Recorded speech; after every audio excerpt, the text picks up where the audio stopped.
One, two. Hello, hello. And we are off to a very rocky and late start tonight. But welcome to Snugpod Cast, a snippet episode. Who are you? Well, I've gone crazy back soon, and somehow the other two have left the two GMs here in charge. I don't know if that was a good idea or not, but here we are. Here we are. I'm never separate, never for short. If that helps make that a little easier to keep up with. So tonight we are going to discuss a little bit about some PvP stuff, some ideas, some crazy things. Um, we are live on Twitch. We are also live on the YouTubers, and you can check us out on either one of those two things if you want to comment or anything like that. Or if you're on our Discord, you can try to tag us, and maybe we'll see it. If you have any suggestions you'd like to add if you're with us live. Otherwise, you can check us out on podcasts. So, PvP zones, where are they? Cyrodiil. Yeah, so Cyrodiil is the capital province. It's kind of our central battleground here in Elder Scrolls Online, right? We have the Three Banners War going on between the factions. They're fighting for control of the actual whole province and the Ruby Throne in the Imperial City. So for this episode, too, because it's a snippet, excuse me. Hey, coughing is my job. I know, that's your job, man. Look, you sent it to me. How dare you? I am digitally contagious. I guess so. So rather than talk about the lore of Cyrodiil for this episode, which we definitely want to do in the future, but for this one, since it's just a snippet, I just kind of wanted to touch a little bit, since we have White Strikes Mayhem going on, about kind of how Cyrodiil works, but not only that, like what could be fun to see in the future with Cyrodiil. Excuse me, my goodness. So right now, essentially in Cyrodiil, if you are in the main campaigns, basically, where the Three Banners War is, essentially what it consists of is maintaining forts, fortifications, resources, outposts, towns, things like that. All of those activities award Alliance AP.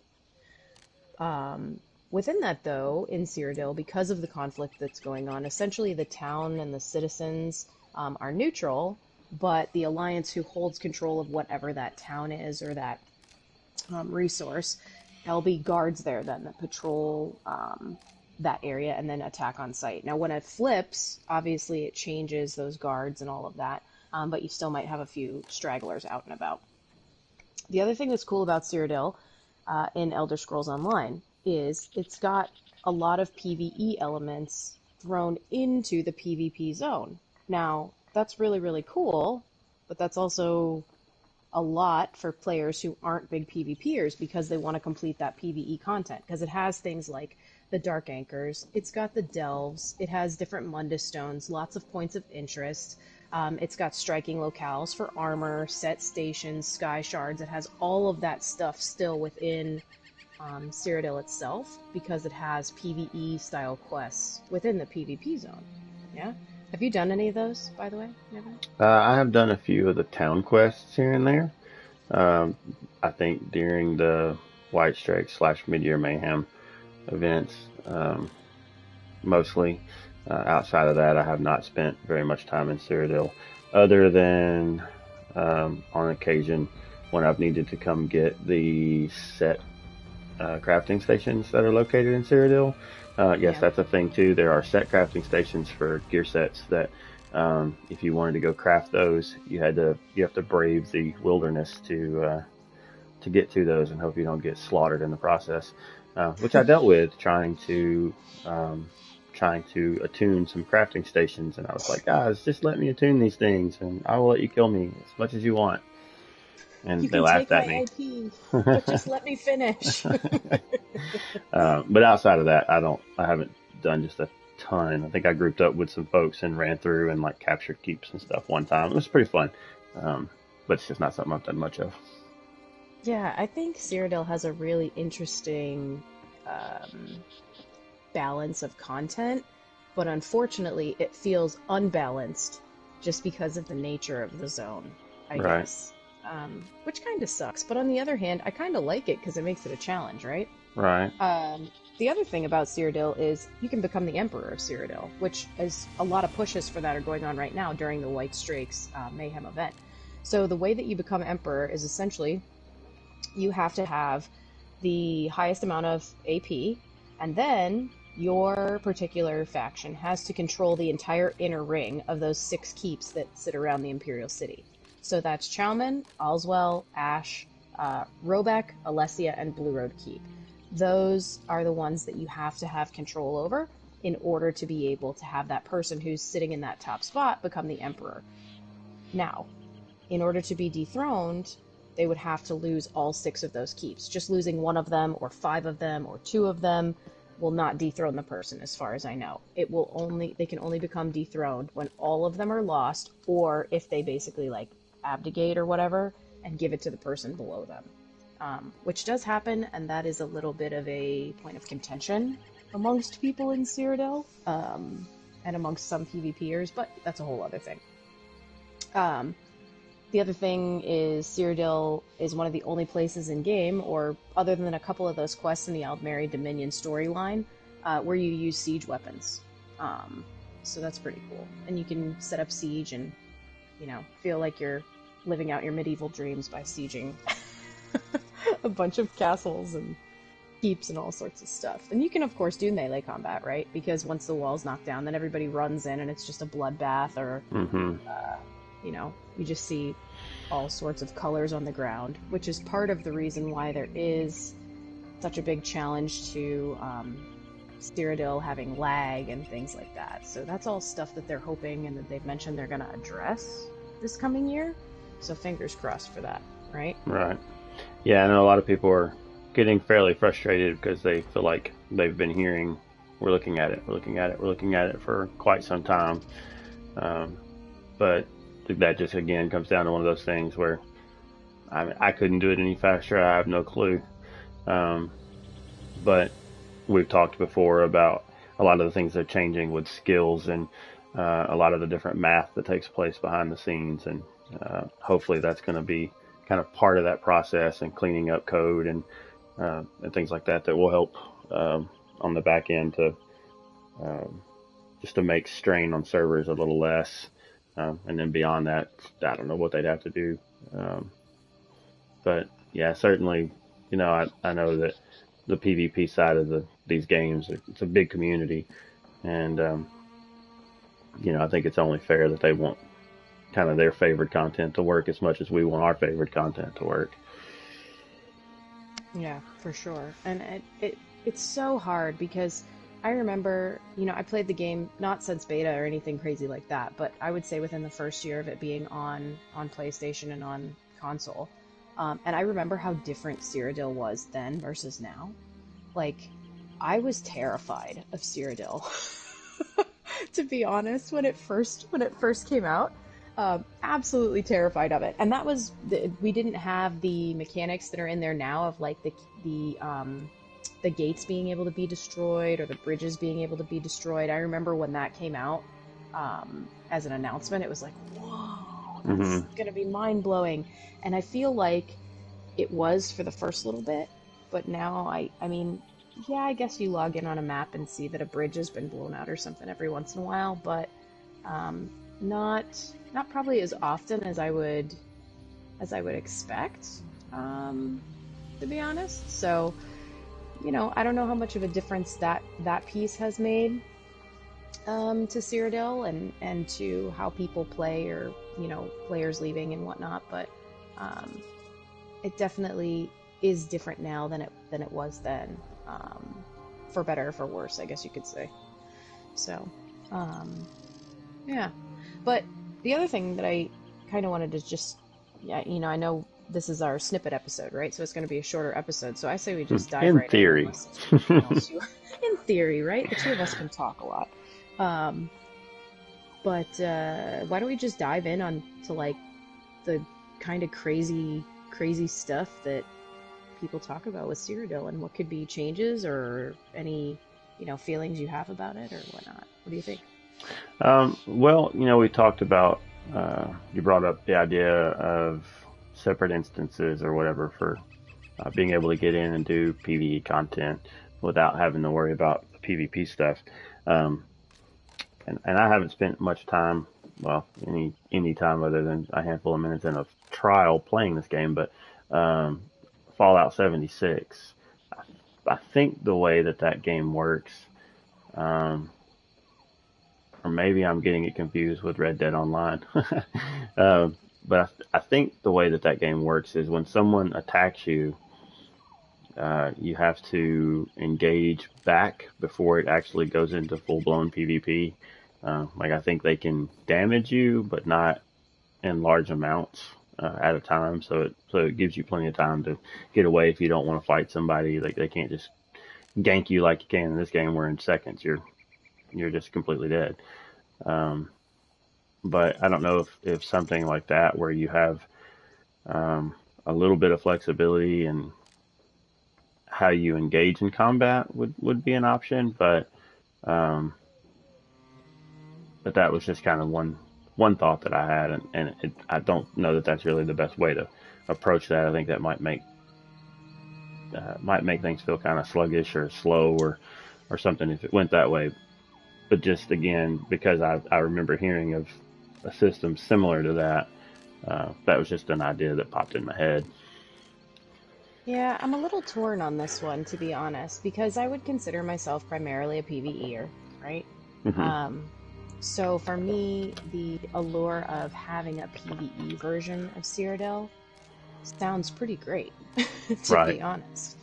But I agree with you. I think it would make things a little sluggish, and I think we would lose um, some of the quote unquote danger, if you will, of Cyrodiil. Like, Hmm. I guess I must be one of those weird people because I kind of like going in there as a PvEer and PvE gear sometimes because I know that I might get smacked around. But in all honesty, if I can manage to do it and not get smacked around, I feel extra accomplished. Right. Um, the other thing too is, I wonder if they could. Again, this would probably be a lot of back end development that would be a nightmare, most likely, with the game already as it is now. But if they could produce some sort of a flagging system, you know, for Cyrodiil, you flag before you leave your gate, and if you're flagged for PvP, then people can attack you, and if you're not flagged for PvP, then you can't attack anybody. Um, you know, Okay. I don't know. I mean, that one could work, but at the same time, I think you just have people running around, unflagged all the time. I don't know. I don't know. Um, Another Yeah. thought. Go ahead. Um, well, finish your thought on that, and I was gonna say another thought that I had too, which might satisfy both parties, but again, I'm not really sure how feasible it is in the long run. Is like when we have an event like White Strikes Mayhem, because double AP is being awarded or, bonus or whatever, and they already set up the extra servers to begin with. If we've got a CP campaign and a no CP campaign, or they did previously like a proc campaign and a no proc campaign, is it possible to do a PvP campaign and a PvE instance? Right? right. So like during White Strikes Mayhem for this 11 days or, 2 weeks or whatever it is that they run the event, have there be one extra server that's specifically for PvE. And that is the only time it exists, only during White Strikes, because it would allow people to go in, still potentially quote unquote earn their tickets, but not get ganked all the time if they're a player that's concerned about that. Then it still gives the people the option who are PvEers but do want to go into the PvP piece of Cyrodiil to go in and not, you know, like know what they're getting into basically, right? Right. Um, so, I mean, again, I don't know if that's feasible. I don't know how hard it would be to do on a back end. I'm sure, because I don't know anything about being a dev, but it sounds like it would be kind of rough to try and implement. But again, it might kind of help with some of that tension that there is during this event in certain instances. So, one thought that I had, kind of a different way, different approach to doing what you're talking about would be, um,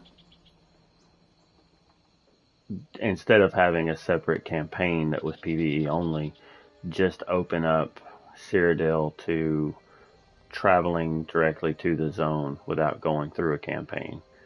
And if you just travel into the zone, it's kind of the same thing, but just a different method of accomplishing it. If you just travel to the zone, you're just in the zone. You're not in a campaign, and it separates that way. Um, and then if you go through the campaign system, then that instances you in with people who went through the campaign and are there for PvP, Right. versus just zoning in, Well, it's almost a because different way of flagging yourself too. right. Essentially, it's just not all being in the same. Yeah, I see what you're saying. So Um, in that case, then would those people earn? Because here's my thought on this. In that case, those people wouldn't be earning extra AP, right? And they wouldn't be earning. They might be able to earn their tickets and finish quests, but I would say that they shouldn't necessarily be able to earn the other stuff that would right. come as part of that PV, PvP driven specific content. type rewards, which AP I guess would be considered, Hmm. PvP specific. You could restrict those to only PvP instances, um, and that way that still gives the incentive to go in that way. Um, if if that's what you're looking to get as AP, you have to go into the campaign to get it. Um, I do know games can have separate servers, because DC Universe Online played that years ago, um, and it was, uh, when you logged in, you could log in to a PvE environment or a PvP environment. And Hmm. if you log into PvE, you could still duel people if you wanted, much like you can just running around zones in here on this, in ESO. Um, but if you were in uh, a PvP instance, then if you came across another player, um, that was of the other faction, because you had heroes and villains in that game, kind of the same idea, just the different factions. Um, then you could attack one another, and they had home bases that if you got too close, then guards would uh, knock your opposition away from you. It was a safe zone, but so that is a thing that exists in other games, having separate servers for that. Whether or not it's something they want to try to implement with the mega servers that they use now, and how that fits into that, I really don't know. But um, and trying to split it to where you can just zone in, like I mentioned before, could also be something that's not necessarily an easy implementation as well. So Right. Right. Yeah, definitely. I think those are all valid and interesting ways of looking at um, changing PvP versus PvE, or maybe making it a little more friendly for some PvEers, but still letting the hardcore PvPers kind of do their thing. hmm It's just all a matter of programming. And also, do they want to do that? I mean, we don't know what the metrics are for this event, or in general, just in general for PvP anyway. So, right, you know, for all we know, it could be more active than we think or less active than we think, and there may not be a reason for them to put time and money into that. You right. know, hard to say. And anytime you get into doing things like that, there you kind of get into the argument about splitting the player base, Right. um, which is a concern. That's part of the reason why they did away with all of the different uh, uh, game types for battlegrounds, right? Because it, Yeah.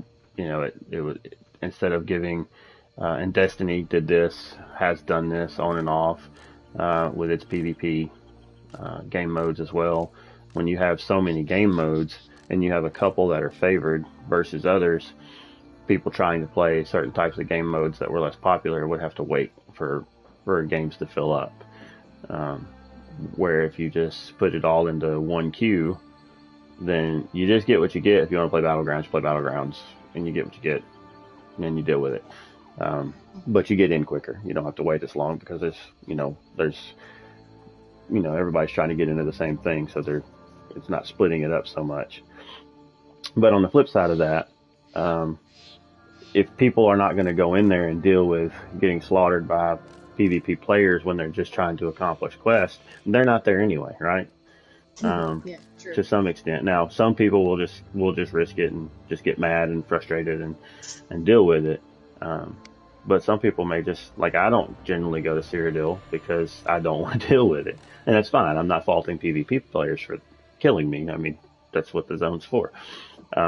But I don't like the repetitive process that's why I don't like battle royales. I don't like to die and have to start all over again.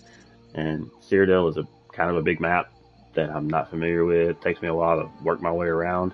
If I have to go all the way back to the starting point, and I was trying to get across the map, and it took me 15 minutes to get to where I was just to meet somebody that slaughters me in 3 seconds.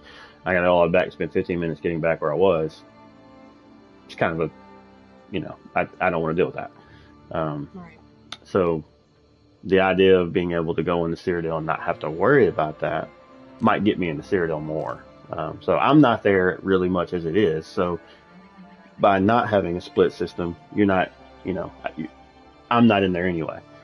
Yeah. So if you did split it, I might be in Cyrodiil to go play the content that I'm there to do, and it still doesn't have any negative effect on PvP players who wouldn't have me in that zone otherwise. So, yeah. I also do wonder too. I mean, particularly during this event, it's hard because there are people waiting to gank people next to quest turn-ins, and that's just how it is. Right. But to be honest, I don't find it too awful to complete questing and stuff during not White Strike's Mayhem. Because if you just find one of the servers that's a little quieter, or you happen to hit it during the right time when your faction has the majority of the map, it's really not so bad. But again, that's how brave you are and how patient you are and all of those things, and how willing you are to know that you're going to be running a lot and that you may die and may not be able to spawn near where you just were. So I kind of do it in chunks. Like, I might go and roll through and do a bunch of sky shards, because there's 46 of those in that zone. Yeah. So, I may roll through and do some of those, and then when I die, that's it for the night, or that's it for the month, or whatever, Right. So I just try not to put too much pressure on myself with it, and that's how I think it's still enjoyable for me.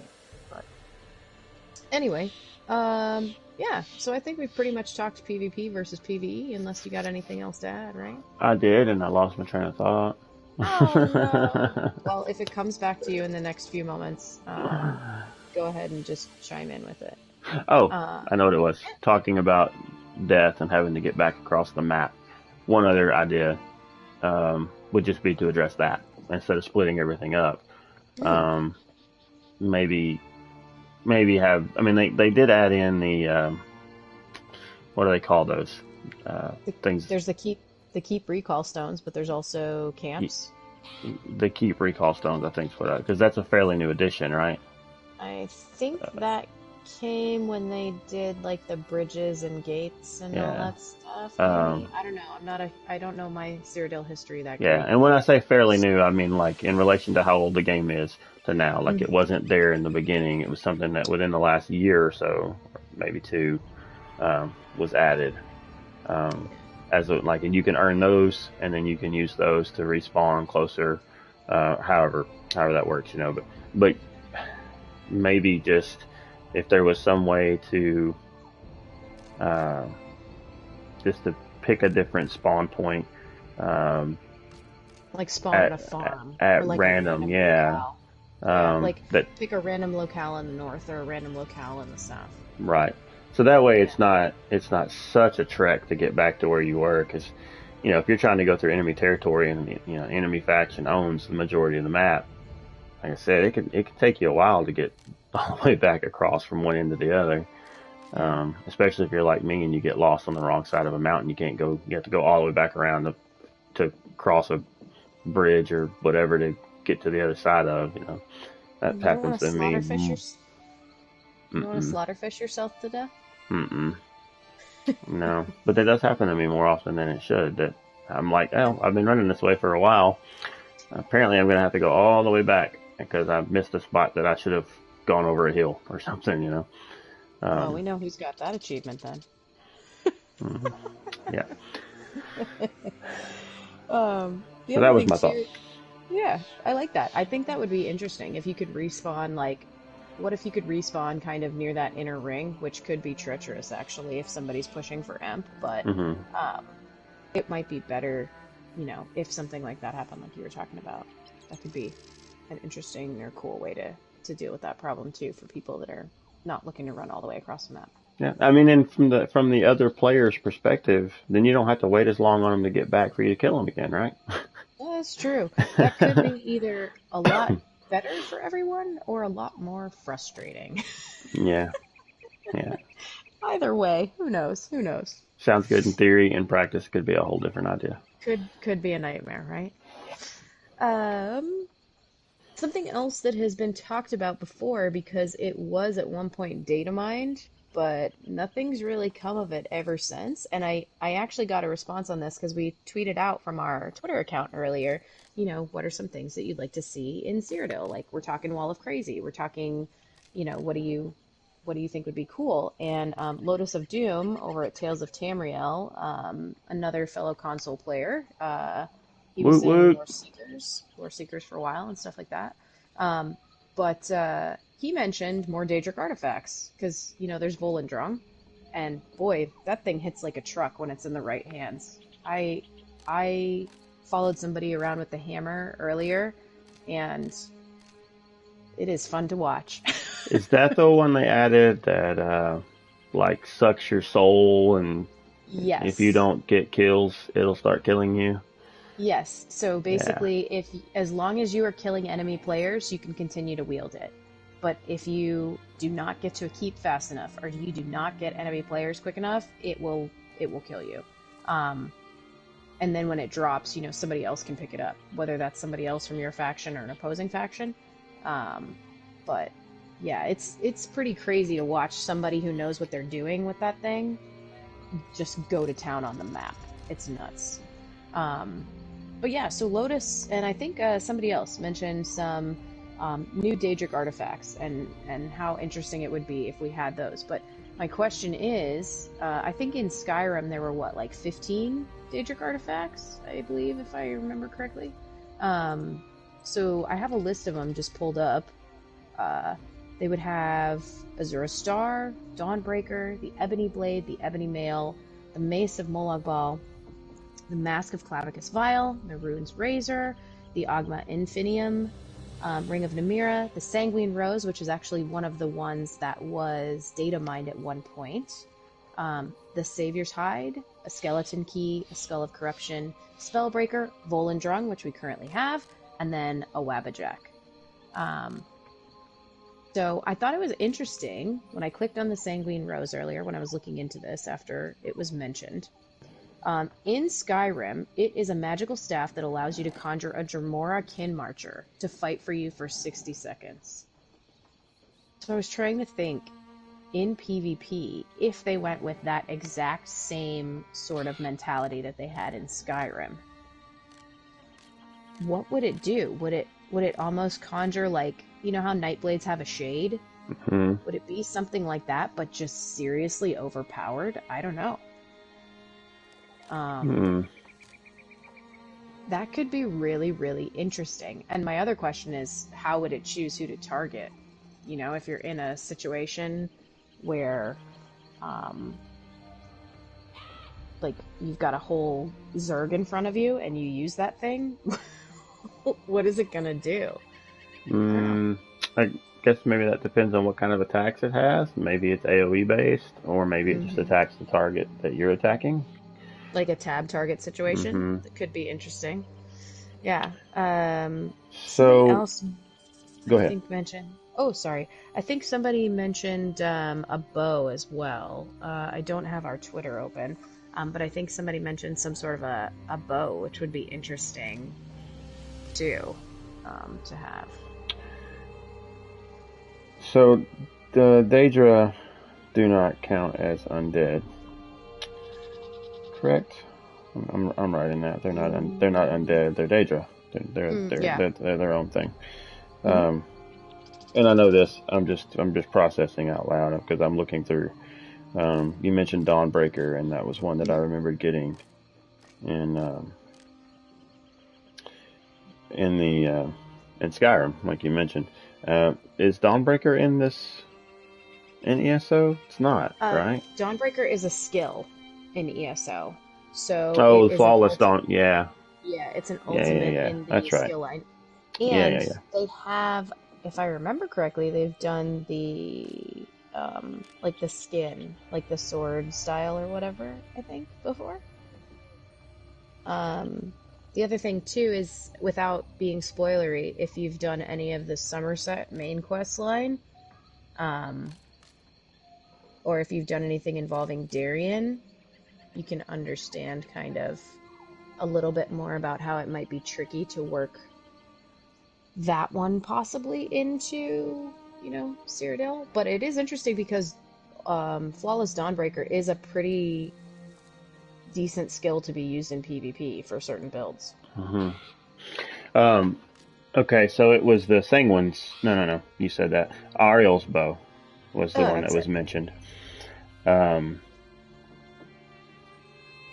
and was Ariel's bow the one that you shot at the sun to put the sun out as a vampire, Mm, or was that a different one? I don't remember. um, I don't know, but the power of Google compels me. The reason that I brought up because I was just thinking through stuff about the Dawnbreaker, and I was just thinking when you're talking about summoning a Daedra and Dawnbreaker in Skyrim uh, did burn damage, and then when you kill undead, it had a chance for a fiery explosion that turns or destroys nearby undead. I'm just thinking of ways that this would probably be nuts for them to implement. Right. Um, but maybe not so much because there are things that do more damage to undead and vampires and whatever. Um, if you start adding Daedric artifacts that um, basically compete with each other. So if you're in Cyrodiil and someone summons, let's just say they use something that summons an undead, and you've got a Dawnbreaker, you manage to get the Dawnbreaker, and it can eliminate the undead really easily. So you Hmm. have incentive to want to try. Oh, I'm dealing with somebody with that.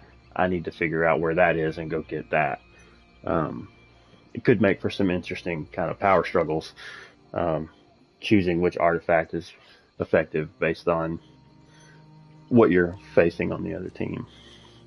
Yeah, that's true. I mean, necromancers abound in Cyrodiil quite a bit, um, or at least they did, if I remember correctly, for a while. So you're right. That could be an interesting way to deal with stuff. But I think then, if it was something like that, I think the problem you would run into is people would just change what builds they're bringing. So I mean, maybe not. Um, I don't know. Well, The that's other where thing. you have to get into kind of how you make it a chess match. Well, Um, that's very true. Like, would Volendrung and that be active at the same time? Probably not. Or if they were, would they make it so that only one faction could wield, you know, each, right? Because otherwise, think how OP a team could be if they had Volendrung and something else. right. I feel like they would either have to have them not active at the same time, or be active in two different ways. So, and to answer your question, yes, Ariel's bow was the one that will cause the sun to go blood red and stop the sun effects for one day, if you are a vampire in Skyrim. It also had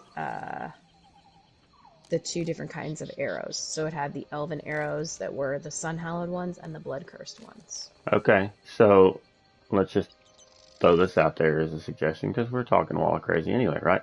Um, Hmm. and I think you were talking about would they be active at the same time? So vampires would be considered undead, right? Hmm. Um, so if vampires are undead, Dawnbreaker as an artifact um, would deal more damage to vampires. Hmm. So if you come in as a vampire and somebody manages to get that, you're going to have a hard time dealing with them. But if someone on your side as a vampire can get a hold of Ariel's bow, when wielded by a vampire, it does more damage. Hmm. Something along that I line. see. I Um, see. so it kind of becomes okay. Yes, if you get close enough to me to hit me with that, it's going to do a lot of damage to me as a vampire. But I have the advantage of I have a ranged weapon that in my hands does more damage than it would if it were in your hands. Um, Hmm. and then you get in a whole other conversation about how to balance that so it's not, too ridiculous. Well, if you just have the bow, they can't get close enough to you to matter because you're just killing them in one shot. You don't want that. Um, but just, kind of as an example of how those two things could play against each other and be worked into sort of an interesting combat scenario. Yeah. I just had a really crazy thought because we're talking about crazy stuff anyway. What about if they have the skeleton key, which doesn't sound like it would be very OP, right? But what if with the skeleton key, you could go into keeps that were not owned by your faction, but only the person wielding it? So, like, let's say that you're a Nightblade and you're a sneaky sneak, and the skeleton key appears, and you get it, and you roll up into a keep. Um, you could essentially like give intel on whether anybody's there, or if you're powerful enough, you could potentially flip a flag on your own. I mean, I guess that would be a pretty hefty job because I think once people realize what was happening, or if anybody respawned in there while you were in there, there would be a problem.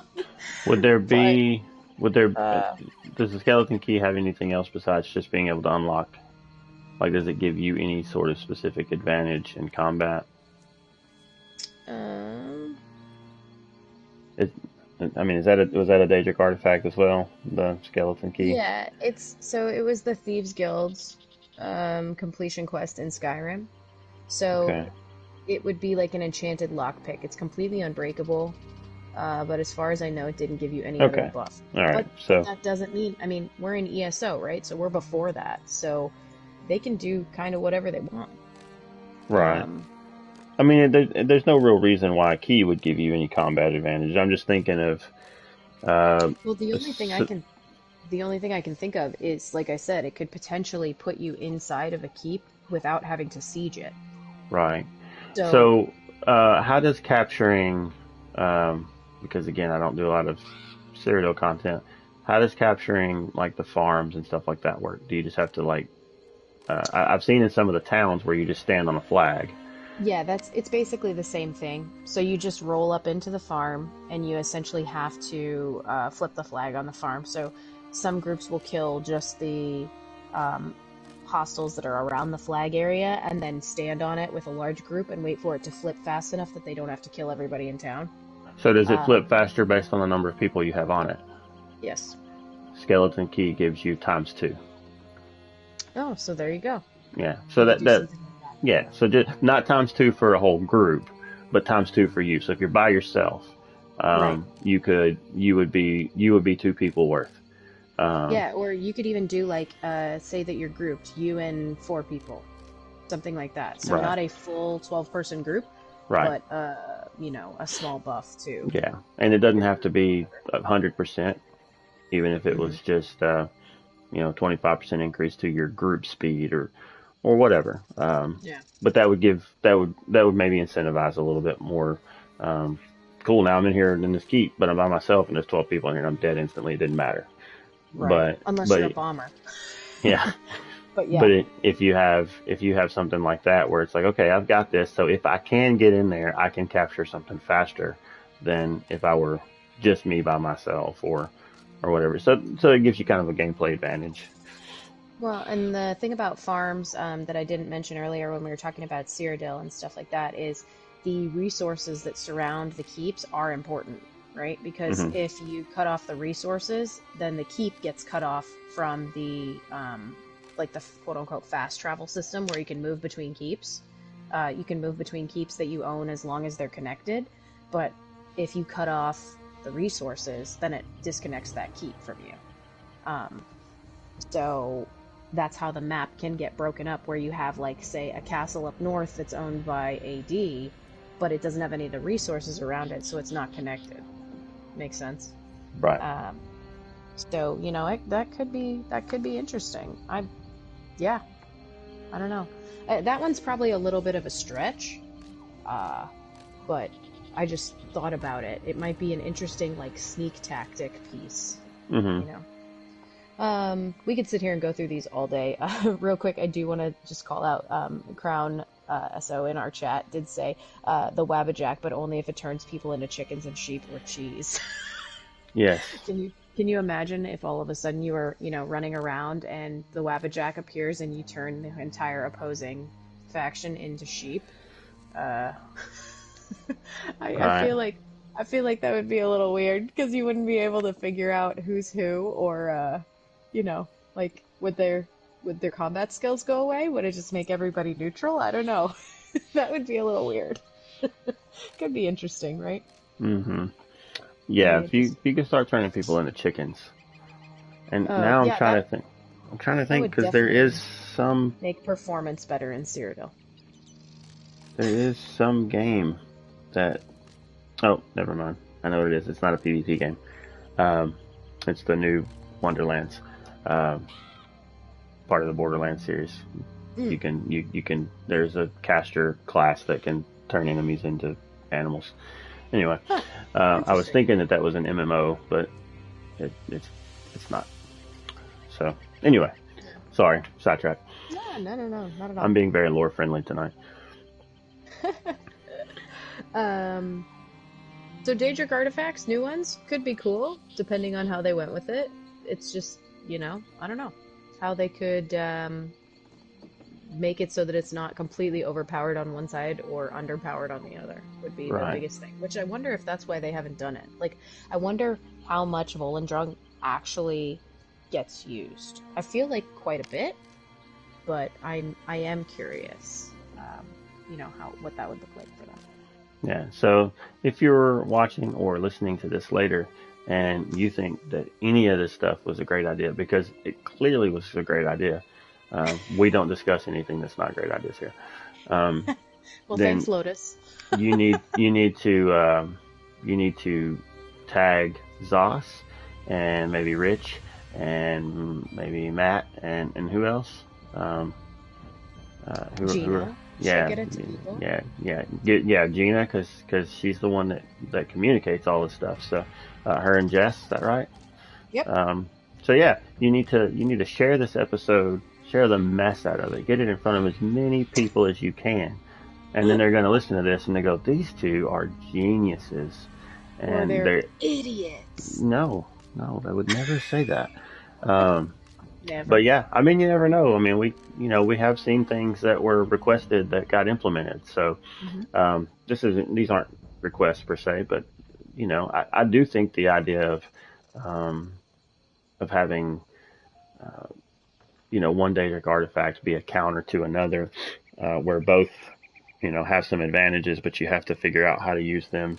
Um, almost like I said, like you're playing a game of chess, know which piece to move where, when. Um, I think some stuff like that could be really fun to play around with, but it definitely would take a lot of work and a lot of time to balance. And they've clearly got other things on their plate with PvP, with getting it um, back to a kind of a stable state and things like that before they can do a lot of this stuff, I think. But anyway, Yeah. I also thought about what if there were a couple more small points of conflict. They've got the bridges and the gates and things like that, and I have been at a gate siege that has lasted for over an hour before, which was really, really fun. Uh, but what about if they had, I don't know, like I don't even know. Not like a town or a farm or anything like that, but something. There is so much like big open space in Cyrodiil where I think they anticipated, like large groups of Zergs to meet up just out in the middle of nowhere.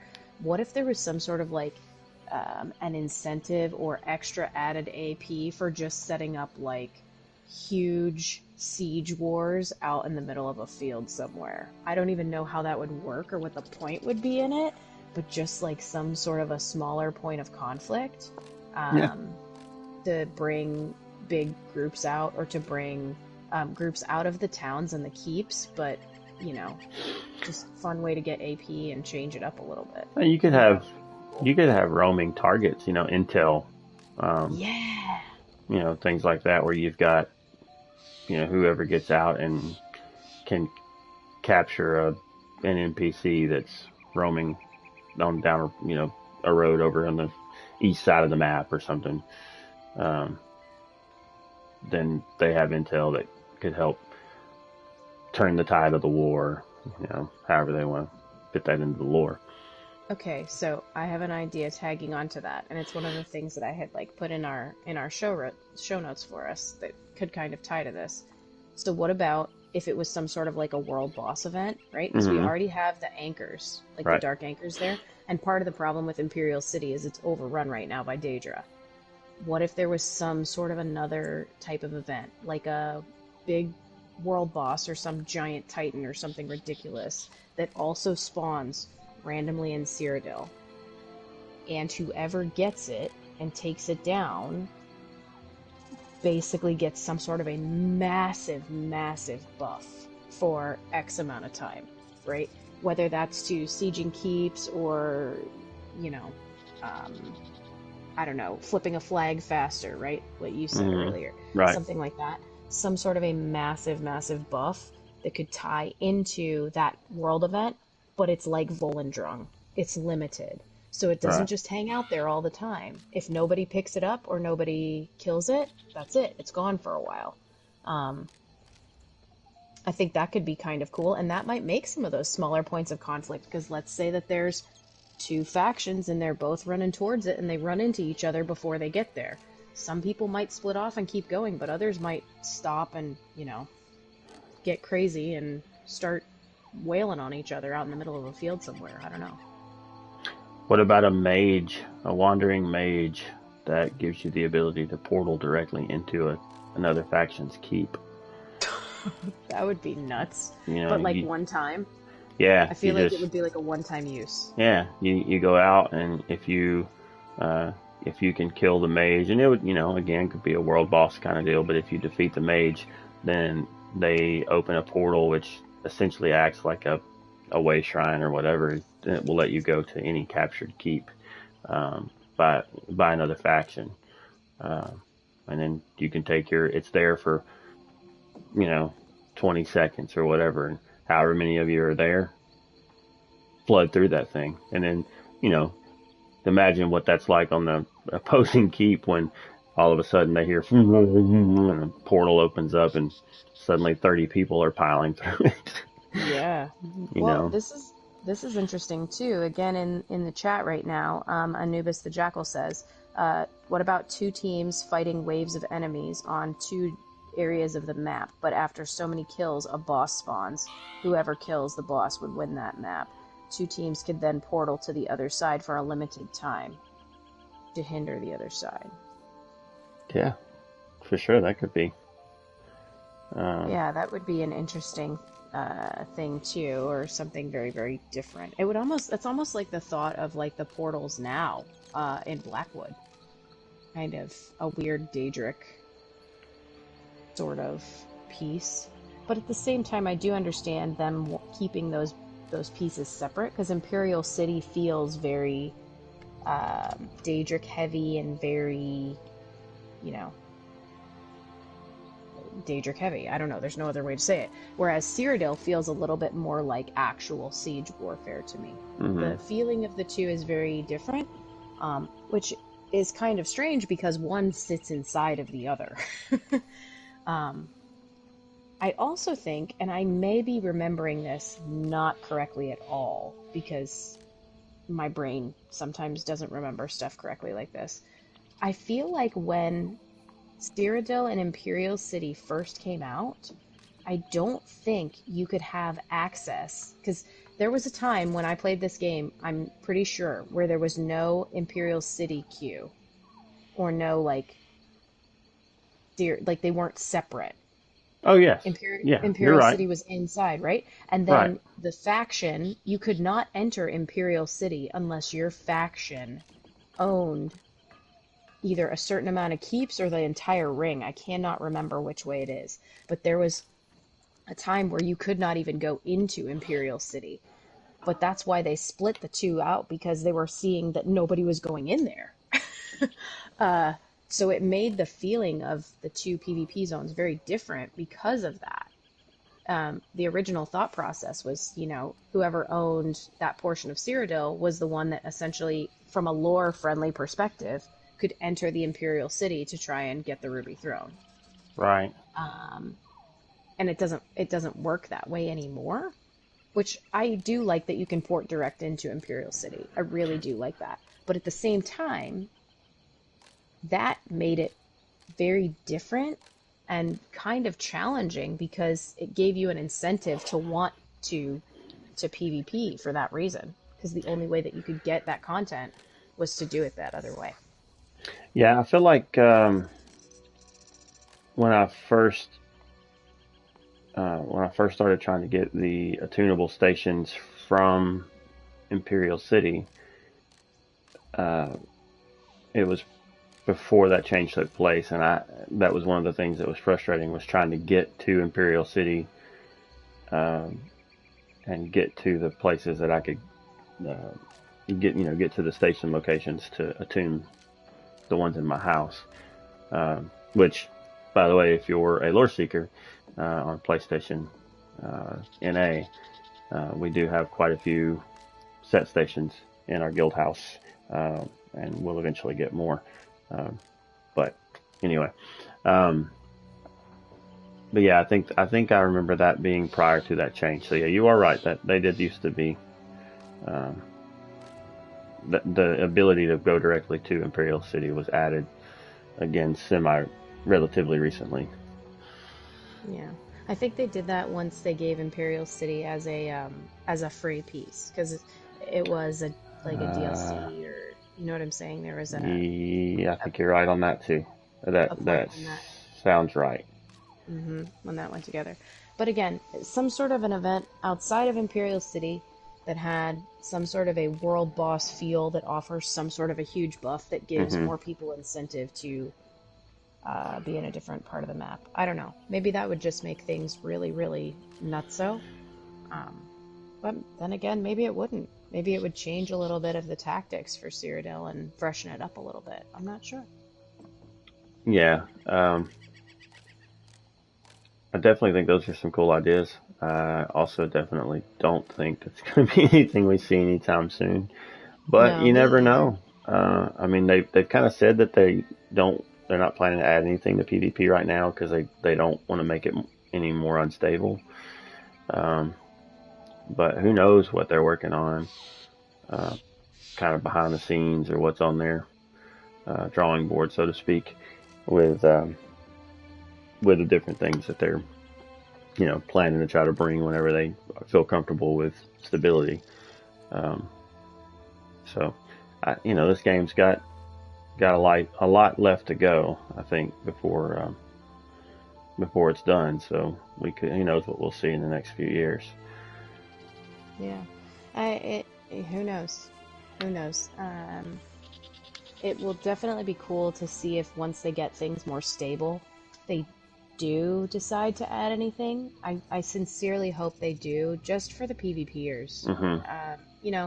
White Strikes mid-year, when it was mid-year beforehand, they only got pretty much that one thing a year, and now I like that they have moved towards this more of a, from a lore perspective, it makes more sense, but also a timing perspective for ZOS.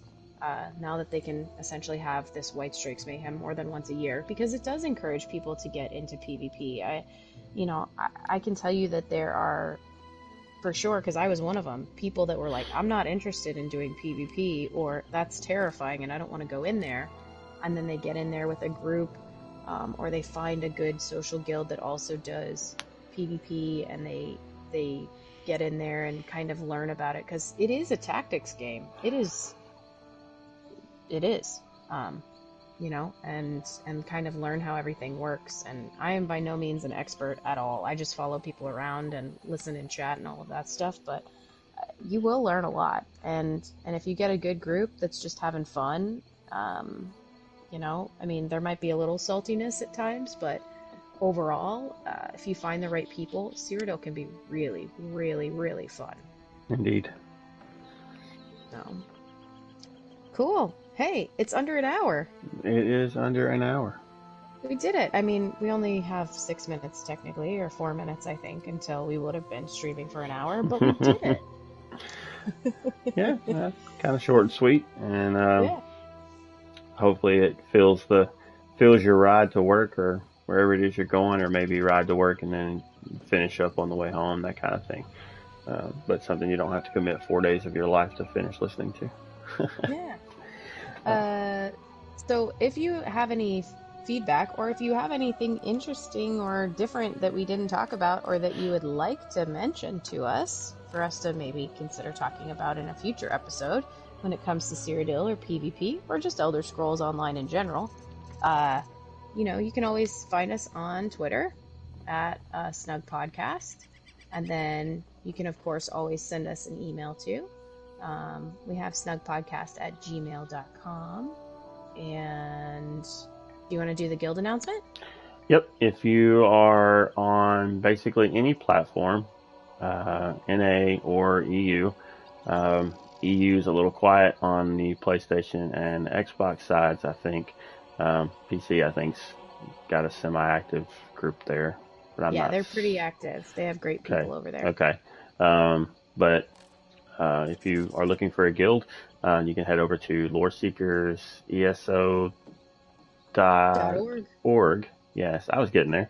loreseekerseso.org, and click on the apply to guild, and it'll bring you in the Discord, where you'll have a short application process, and you can join the Discord, and then whichever platform you're on, there's officers in place to get invites sent out in game, usually within a day or so, just because of time zones, things like that. We, just give us a day or so, we should be able to get you in, and then you can chat with us in Discord and hop in game with us and take part in whatever activities we've got going on.